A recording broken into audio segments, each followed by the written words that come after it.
Hello and welcome back to the How to Man podcast. My name is Austin Dworsk, and let's go ahead and jump right into it. Today we are going to discuss how you should conduct yourself if you want to live like the Vikings did.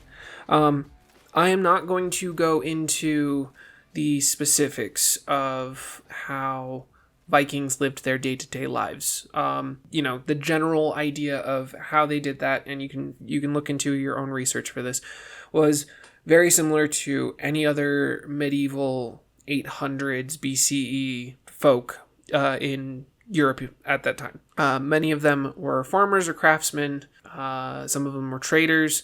They traded amongst themselves. They did have slaves that they referred to as thralls, though not many of them did have slaves. They were mostly captured through conquest or through the various raids that they did, but they only did like maybe one or two raids a year. And they heavily valued freedom, which is the reason why they expanded out and colonized so much, reaching as far as Newfoundland in Canada, well before Columbus ever sailed the ocean blue, as well as reaching or selling their services as mercenaries to the Byzantines. So they were as far south as the Mediterranean. But that being said, what I wanted to really focus on was the values that Viking culture and the Norse people lived by, because that is something that we can actually bring forth and kind of adapt into the modern age to help us be better men. We are going to have to do a little bit of interpretation in the process, as it is not all of this is a one-to-one comparison. However, I do believe that a lot of the values that the Vikings lived by do actually hold some merit. So we're going to go ahead and jump right into it. So among the things that the Vikings valued the most in people was courage, generosity, and hospitality. We're just going to go ahead and combine that as generosity, loyalty, and integrity. So, first one, very obvious, courage. If you listen to a lot of Viking-based music, for instance, the Brothers of Metal, which I am a big fan of, as well as various other Viking songs, Viking folk songs, courage was one of the most important things in Viking society.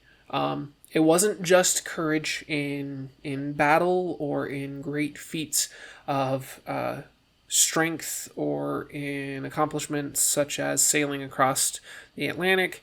It was also courage in trying to stand up for your beliefs and speak your mind, even though it may be an unpopular opinion.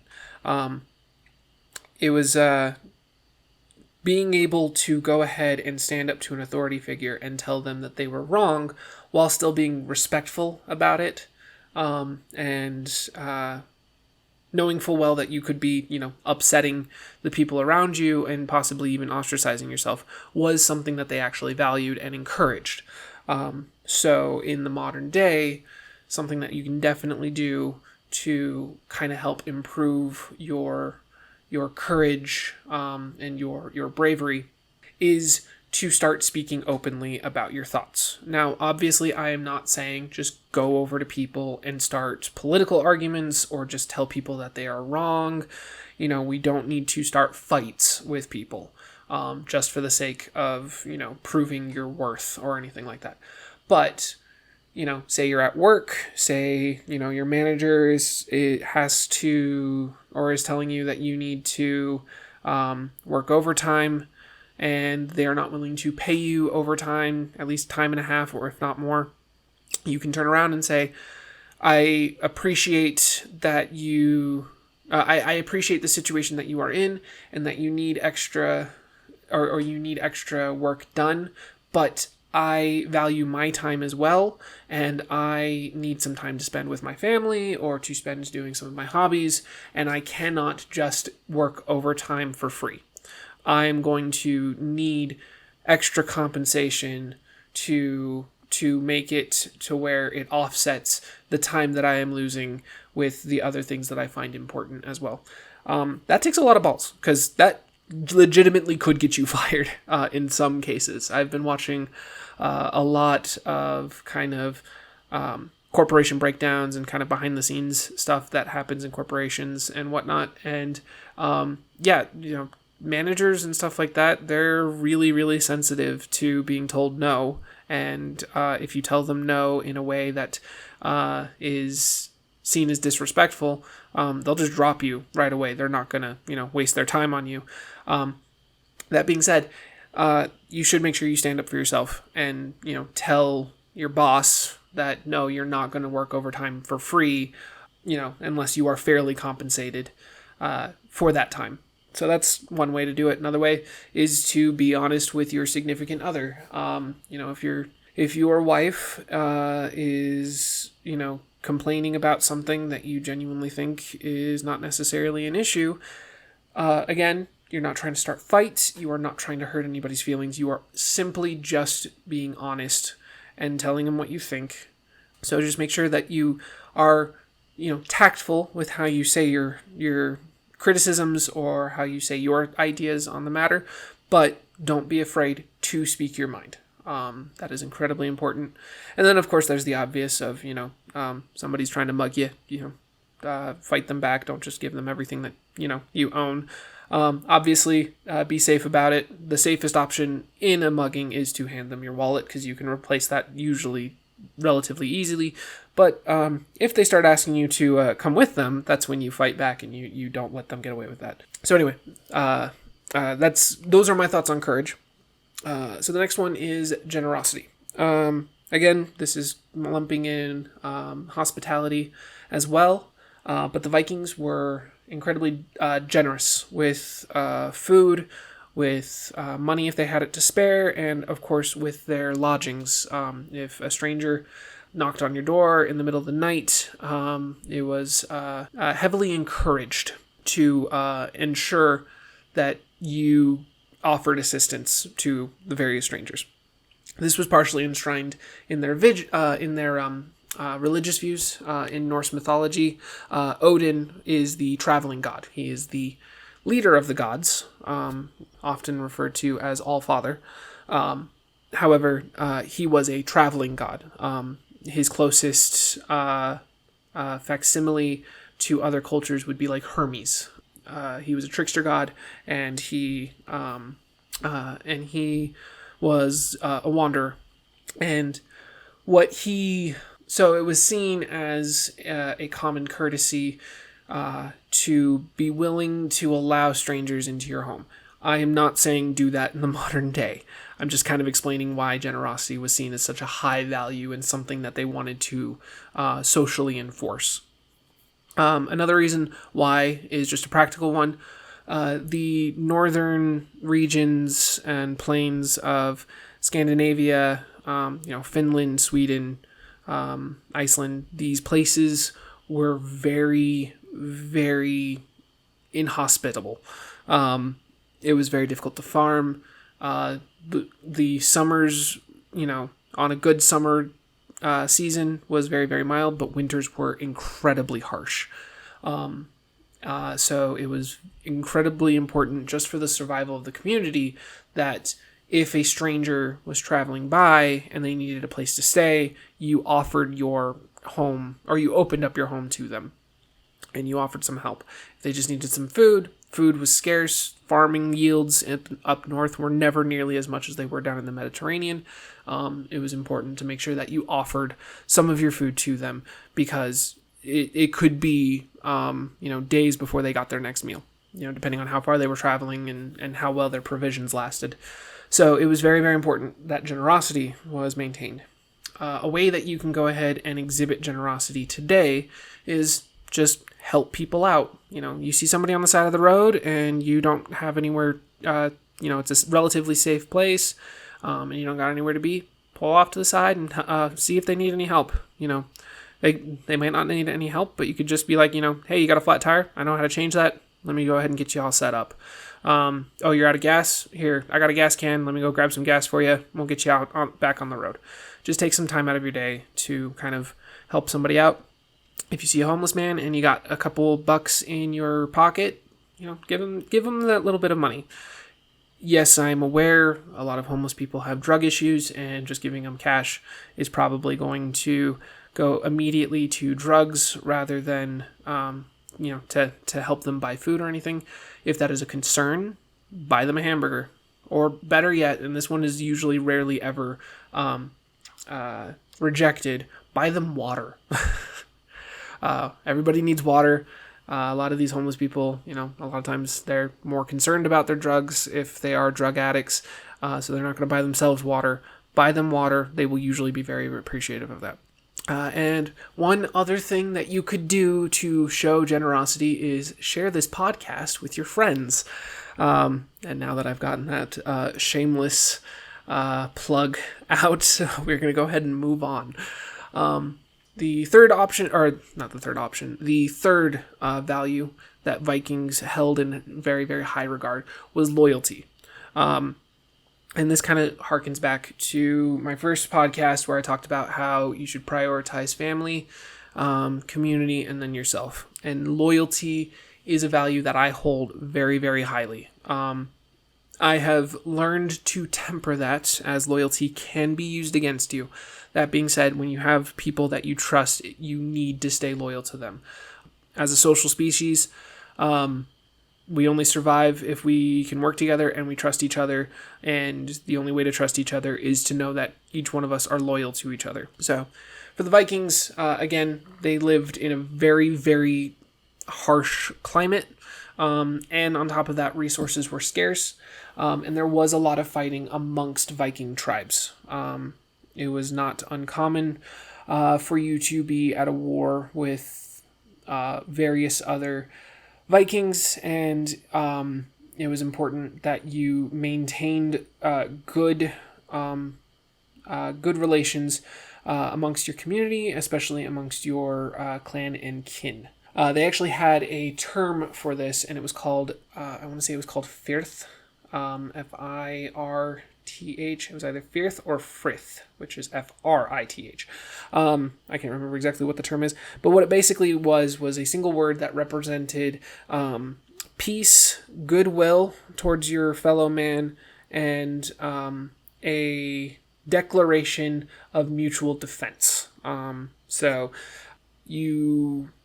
With the concept, it was important to make sure that you maintained peace as much as possible, despite the Vikings' romanticized visage of being these battle-hardened warriors who would get high on mushrooms and just berserk out. It's literally where the term berserker comes from, by the way, is from the Vikings getting high on shrooms and just raging.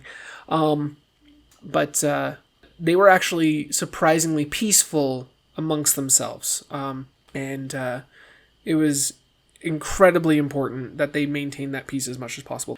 They always tried to find the most peaceful solution to any dispute, any situation, because manpower is expensive. Back then, child mortality rates, maternity mortality rates were very, very high. So just maintaining their population was incredibly difficult, let alone, having to fight each other for every little thing doesn't help. So it was more important to try to find mostly peaceful solutions. They very much valued the concept that I had shared earlier in the previous podcast, where it's important. I think I shared it earlier in the previous podcast. I listened to it yesterday, but I don't exactly remember everything because there was a lot. But it is important to know when to draw your weapon and when to keep it sheathed, because not every situation requires violence. In fact, most situations never require violence. And this also helped maintain trust. If you could find solutions that did not require you to go out of your way to hurt somebody else, you had more trust in them. If somebody, accidentally killed one of your cattle, on the plains, thinking it was theirs, instead of, demanding that they, demanding that they, have their head cut off or anything like that. Just simply say, okay, well, you have an extra cattle, you owe them two now because of the cattle that you killed and the fact that you technically stole. So you hindered them, you now have to give them two of your own cattle, and they'd usually settle it that way. They actually had a justice system to help kind of maintain these peaceful options and to help maintain trust. And it was not too dissimilar from how the United States set up their justice system. The chieftain would act as the judge, which would be like the biggest difference. However, if somebody came up with a complaint, they would actually pull from the community to act as a jury, and then both sides could argue their points, and then the chieftain would decide, based on jury's recommendations, how the punishment would be carried out. And a lot of times it was mostly just fines. It was, pay them a certain amount of gold, pay them in, whatever resource you have available to you, just, balance it out. And it kept things relatively copacetic. There were times where they would have to do executions and whatnot, but they tried to avoid that as much as possible. And then, back to loyalty. If you could not trust your fellow men around you, then you didn't have that strong of a defense. Because if you can't trust somebody, in a raid, if you can't trust somebody at home, then you can't trust on them when your life is in their hands. So loyalty was among the highest things, and betrayal, even nowadays, is seen incredibly harshly. But back then, betrayal was seen as one of the most dishonorable things that anybody could do. It was like second only to being a coward. So you had to. You really had to maintain good ties with your family, with your fellow community members, and especially with your chieftain. And make sure you knew where your place was in that community. Now, in the modern age, that one doesn't sit so well, especially because a lot of us want a lot of upward momentum, a lot of upward movement to get into the upper classes. And the Viking society was incredibly strict in a 3-tiered system. You had to be born into it. But that being said, loyalty was heavily rewarded. Something to keep in mind in the modern day. When I say be loyal to your community, I am not saying be loyal to your employment. Loyalty should only go as far as the people that you choose to surround yourself with, not people you are partially forced to be around. So, in your job market or at your places of work, you did not choose the people that you work around unless you are the owner of that company, in which case, make sure you're loyal to your workers because you specifically chose them. But if you are just one of the standard workers and not somebody who is in a CEO hiring position, you don't need to be so loyal to your employer. You did not choose the people that you worked around. You only chose the job. And if they're not going to treat you well, you don't owe them anything. It's an exchange. It's not, an oath. But your friends, if you're in some social groups and stuff, be loyal to that social group. People that you choose to surround yourself with are the ones that you need to maintain good loyal ties with, because those are the ones that are going to have your back when you need it. And make sure they are people that you trust, and make sure that they are good influences. If you notice that one of your friends has a tendency to get you into trouble, evaluate that friendship and try to figure out how you can kind of either correct them, figure out where they fit into your hierarchy of friends, so that way you know where the line is, or be upfront with them and then tell them, look, I can't be around you. You keep getting me into trouble. I'm trying to better myself. I'm trying to make sure that I can provide for my family. I'm trying to make sure that I have success in life. I can't be around you. But you need to make sure you are upfront with them. And that goes back up to the first one with courage. It takes a lot of courage to tell somebody that you can't be around them anymore, especially if you like them. But generally speaking, people that you have around you, as long as they are good people, stay 100% loyal to them. Until they do something otherwise. Do not let them be disloyal to you. Integrity. That goes back to how I was talking about the justice system that the Vikings had, which I don't remember what the Viking word it was for. But it literally, the Viking word for their justice system literally translates to the things, which I find hilarious. They were just so point blank, and they were like, okay, we just got to deal with these things, and we can just move on. Just fun little tidbits thrown in there. But integrity was incredibly important. You are only as good as your word, and that still stands true today.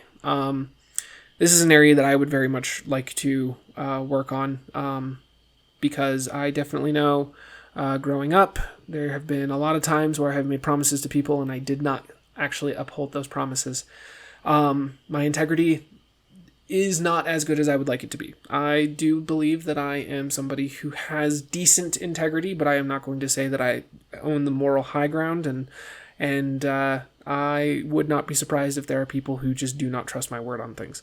So, that is something that I would like to work on, but that is definitely something that you should be able to do. You should be able to tell anybody you are going to do a thing, or that you got them covered without needing any form of compensation or collateral, and they should be able to take your word on it and know and trust that you will hold your end of the bargain. It is very difficult to do, especially when that ends up, maintaining that integrity could screw you over. If a situation comes up where, you made a promise to somebody and you could not actually keep that promise, you need to immediately apologize and you need to immediately come up with a way to fix it. That should bump up right onto your priority list of things that you got to do. Because if people, especially in your group that you're trying to maintain loyalty with, can't trust you, then they aren't going to have your back when you need it. Definitely, and always try to be as honest as possible. Jordan Peterson talks about how he believes it is important to always tell the truth regardless of the situation, because only good things can come out of honesty. He does recognize that in certain situations, when you tell the truth, it can backfire, and it could potentially screw you over. It can make somebody upset, not like you. All these various critiques of his philosophy, and he believes they are 100% valid.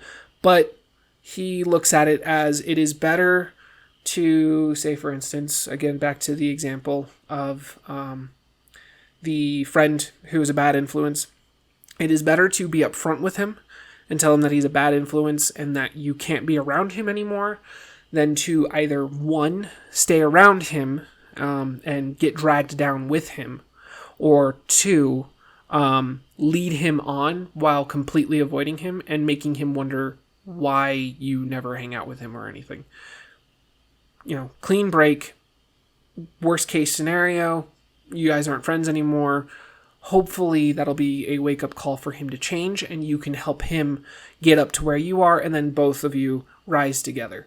Maintaining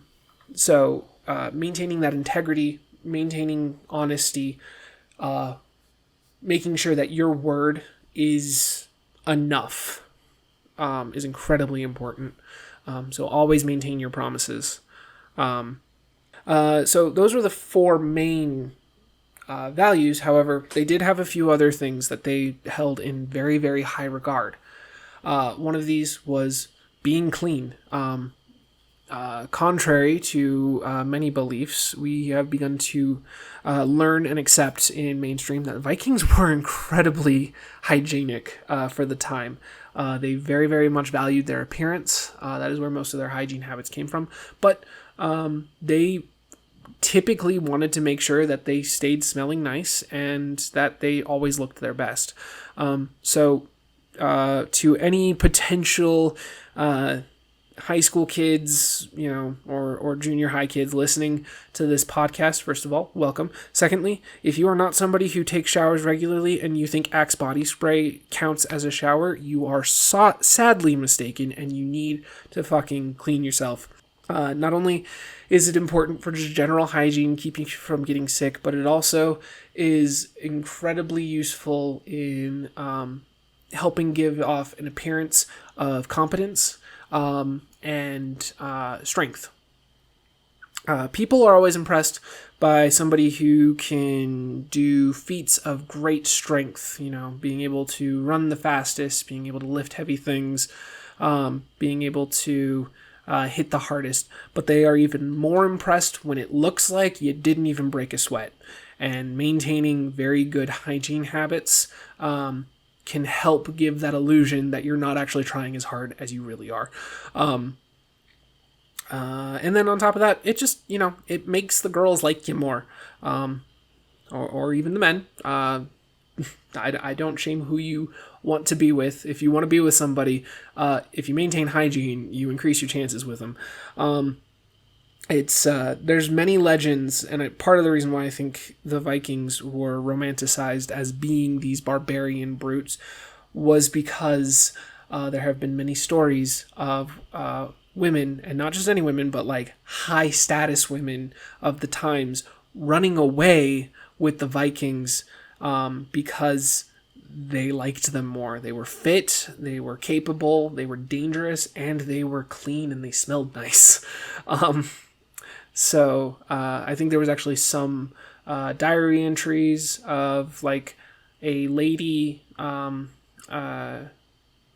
who a high status lady, member of like the royal court, who wrote about her fantasies of being like taken away by a Viking man because they smelled nice, and this was like immediately after a deadly raid that killed so many villagers and whatnot. So keep clean, take care of your beard, take care of your hair, make sure you take regular showers and whatnot, and create that sense of cleanliness and hygiene, and make sure that is a core part of who you are, and you will be more Viking-like. So now we're going to get into the more general aspects of Viking life, and how they saw the world. So again, Vikings always wanted to have the most peaceful solution. I'm not going to go ahead and keep hitting on that, but just always remember that to almost every problem there is an option for a peaceful solution. You don't always have to screw somebody over. You do not have to get revenge. You don't have to actively harm somebody to get justice, for something that happened to you. This one's a little bit harder this one's not hard for me in a sense, but it is something that like mildly upsets me.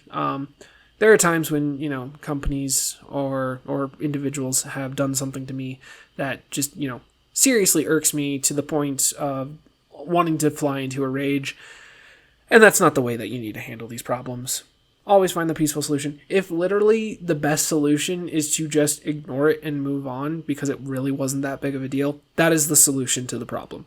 90% of the problems in the modern age that we have aren't really problems. They are just things that bother us. And if we focus on them too much, they're just a waste of time. Waste of time, waste of energy. That energy can be better placed somewhere else. Focus on that thing. Don't worry about, the guy who cut you off in traffic or anything like that. As much as it annoys you, it's not something that's worth getting all upset about. The last thing that I want to talk about, though, is the respect for reality and nature. This was something that the Vikings drilled into their society through their mythology, through their stories, and just kind of helped make sure that their children grew up understanding that reality's a bitch. Growing up in an incredibly harsh biome, such as the northern plains of of Scandinavia, the mountains, the fjords, all that stuff, the tundra, meant that one day could be really, really decent. Things could look like they're going up, and immediately things just turn around, and you are now fighting every second just to survive. And Vikings, instead of actively trying to fight against this, they embraced it. It became part of who they were. And they had a very, very deep respect for reality and the fact that it kind of got the final say in whatever happened to them. They understood where the line was with their control versus things outside of their control. A phrase that I'm pretty sure they had at the time, maybe not in the same words, but I'm pretty sure they would have totally understood this idiom, was you cannot control the winds, but you can always adjust your sails. And that is something that you should take in as a part of you if you want to live a Viking lifestyle. The way that I like to refer to it as is embrace the suck. It'll only make you stronger. Another aspect of this that you can see in the Viking persona is, as warriors, one of the highest honors was to die in battle.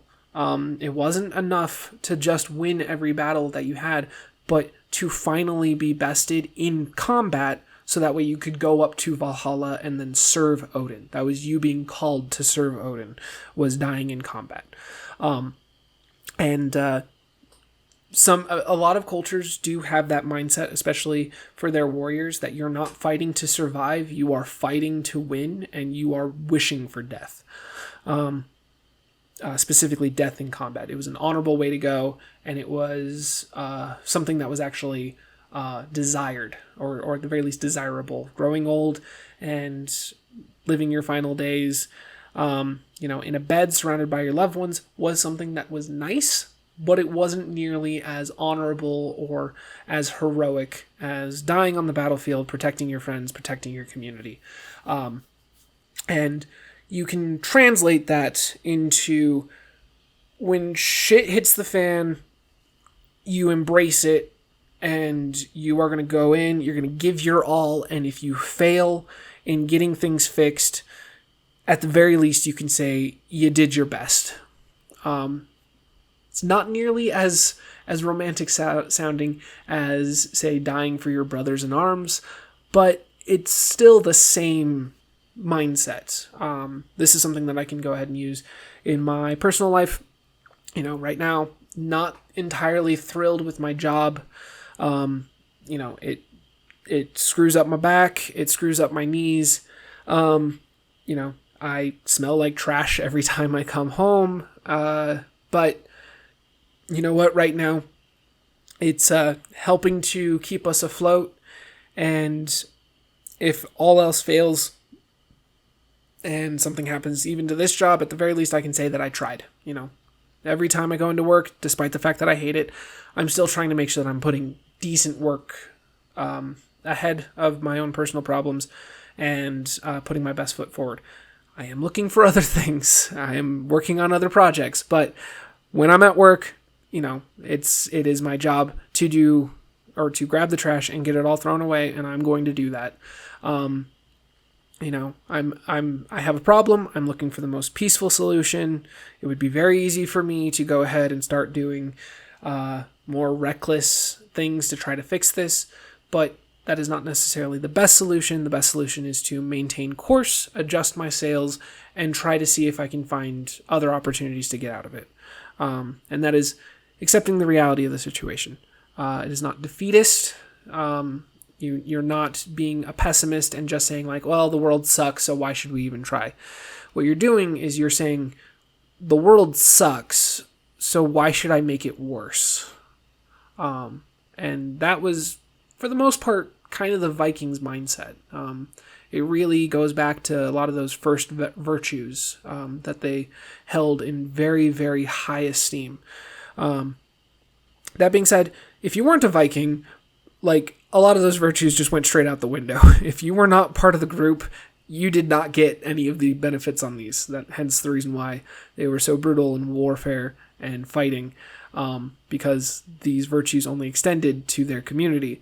In the modern age, you need to really extend this out to as many people as you can. So try to maintain that baseline level of respect that you should have for everybody until proven otherwise that they don't deserve it. But yeah, that is my thoughts on how you can go ahead and adopt a more Viking lifestyle. If you enjoyed this podcast, go ahead and give it a thumbs up, or, leave a comment if you can. I am posting this on as many podcasting platforms as possible. There's a lot of P's in that sentence. But I don't think all of them have comments capabilities or anything like that, so I will keep an eye out for anything. I'm going to have a Twitter started up soon, and I will start linking that in the description of my podcasts. I'm also going to try to get these posted onto YouTube, so if you are listening to this or watching this on YouTube, definitely give it a like, comment, and subscribe. And then most importantly, and again, this goes right back to the generosity, if you want to live like a Viking, you can start right now and share this podcast with somebody. My goal right now is very, very tepid. I just want to get to about 100 consistent listeners by the end of next month. So you guys can help me out on that, and then I'll go ahead and figure out what my next goal is if we can get there. I want to start trying to get this to become successful, so that way we can then start building out the community, and I can start working on ways to even better help men in learning how to be good men. So anyway, thank you very much for listening. I hope that you will listen again to my stories and my thoughts, as well as see my progress working towards becoming a better man. And I will see you in Valhalla. Take care.